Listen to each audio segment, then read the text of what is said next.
Inilunsad ng Philippine Statistics Authority ang makabagong sistema para sa mas madali at mabilis sa pag-aayos ng clerical errors o maling impormasyon sa live birth certificate. Kung ano at paano yan, silipin natin sa sentro ng balita ni Elijah Canlas. Siya si Boy Oro, kung pagbabasihan ang kanyang birth certificate na nakarehistro noong ipinanganak siya. Hilot lamang ang nagpaanak sa ina niya noong 1960 at hindi pa naparehistro ng kanyang mga magulang ang tama niyang pangalan na Redentor.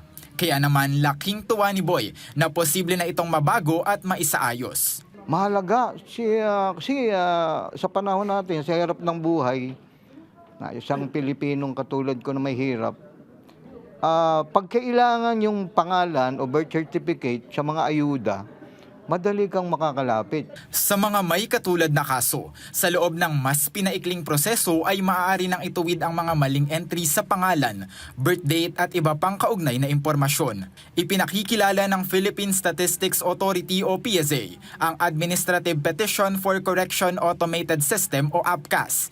Ito ay isang web-based system na naglalayong gawing digital ang pagsasaayos ng mga clerical errors sa live birth certificate.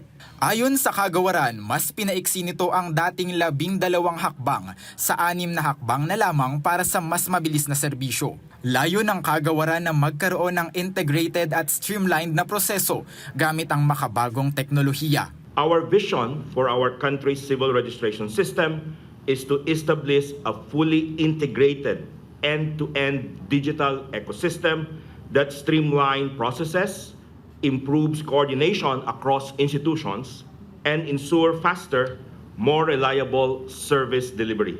Sa pamamagitan ng APCAS, ang proseso na dati ay umaabot ng 6 na buwan ay maaari na lamang matapos sa loob ng 1 buwan o mas mabilis pa. Pinapalitan nito ang manual na pagpapadala ng mga correction request ng isang fully digital workflow para sa mas mabilis na validation at approval. Dahil sa automation, posible na ang real-time visibility sa bawat proseso ng petisyon. Gaya ng mga online shopping, maaari nang matrack sa system ng PSA kung natanggap na ba, pinoproseso na o aprobado na ang correction request. Maiiwasan na rin ang mga pagkakamali sa data entry dahil sa direktang pag-scan at pag-upload ng mga sumusuportang dokumento na isusumite. Dahil dito, mas magiging madali para sa mga Pilipino ang pag-apply sa trabaho, pasaporte at iba pang benepisyo mula sa gobyerno. Target ng kagawaran na maging linked ang halos 100% ng mga local civil registry office sa APCAS bago matapos ang taong 2028.